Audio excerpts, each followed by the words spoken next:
On day 44, students will elaborate their knowledge about heat transfer by investigating conduction, one of the three forms of heat transfer.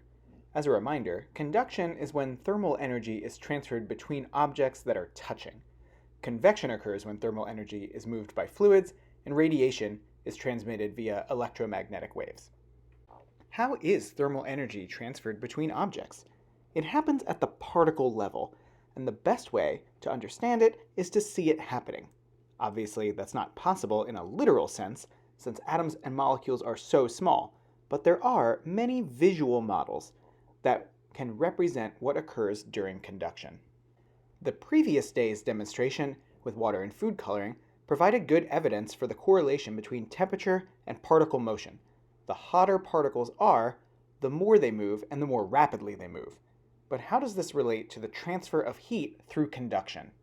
When particles of matter collide, they transfer their kinetic energy to each other, just like balls on a pool table. Remember that thermal energy is really just kinetic energy in disguise. In this simulation from the Concorde Consortium, we see the particles of a gas all flying around in a container. Some of them have more energy than others because some of them are moving slower or faster than others, but when they collide, they transfer their energy to each other. Clicking the Mark II Atoms button makes it even easier to see this in action. Pick one of the two marked atoms to watch. Notice how sometimes they appear to almost come to a complete stop, then suddenly shoot to the side when another atom strikes them. This shows that atoms readily transfer energy when they collide. That's in a gas, though, where all the atoms are freely moving.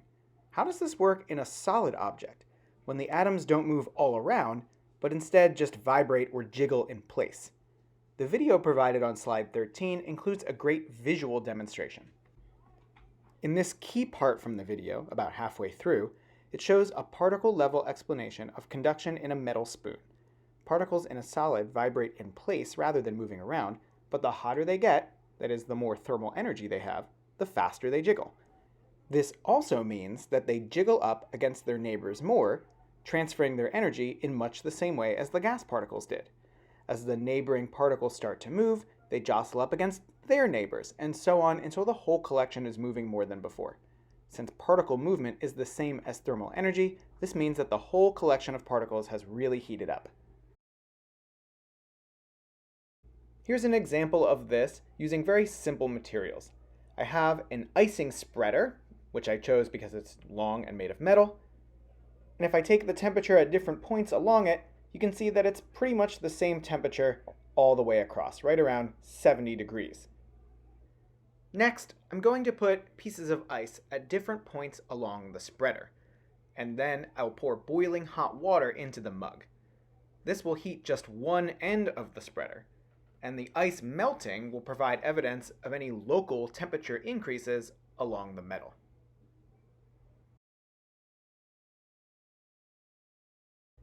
As you can see, it has a pretty immediate effect on the ice cube closest to the boiling hot water, and I mopped up the water just so that it doesn't interfere too much with the other ice. You can see the second ice cube is already starting to melt. Now, there are plenty of factors that go into why some ice cubes would melt faster than others, like their size, but it's pretty clear from this demonstration that the ice closest to the boiling water melted quicker because the metal there heated up faster, and then the heat travels along the metal to melt the other ice cubes. Here's a similar version of it, but instead of collecting qualitative data by looking at melting ice cubes, I decided to collect quantitative data by actually measuring the temperature along 3 different points of the metal spreader.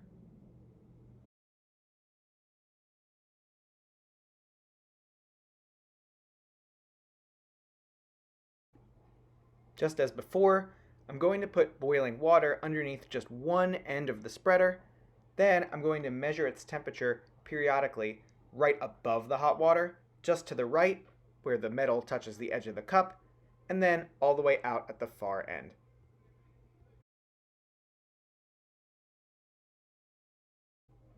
Right away, we can see that above the hot water, unsurprisingly, the metal's super hot, and then it's pretty much what it was before at the far end.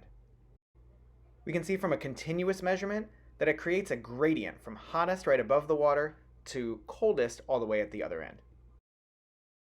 Although the far end never got quite as hot as the hot end was initially, eventually heat did spread all the way to the other end of the utensil, which heated up by a few degrees. The simulation on slide 15, also from Concord Consortium, provides an opportunity to see this as well. Here, water is represented by the polar molecules with the positive and negative ends, while oil is represented by the neutral molecules without a charge. Notice how even when the molecules are clumped together, much like in a solid, they still transfer energy as they move. Sometimes molecules are even launched away from the group temporarily before the attractive forces between the molecules, represented by the dashed lines, draw them together again. Here's another simulation from Concord called heat transfer between two solids, aka conduction. We'll look at a couple different versions of it. First, here is a particle level model of two solid objects. The green object on top starts at a higher temperature. Its particles have much more energy on average. Quickly, the green particle's energy is transferred to the purple particles until all particles are moving the same amount on average. Remember, temperature is just the average of a material's thermal energy.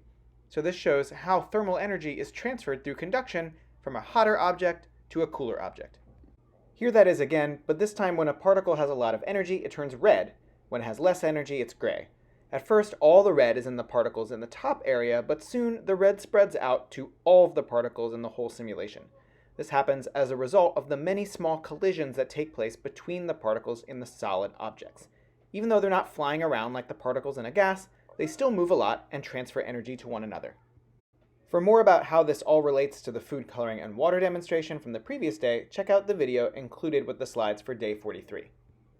These simulations and examples all show how particles transfer energy through collisions, which is just a fancy way of saying conduction. These interactions are undoubtedly a driver of the temperature changes students observed in their own experiments. Check for student understanding by asking them to explain how conduction contributed to their results.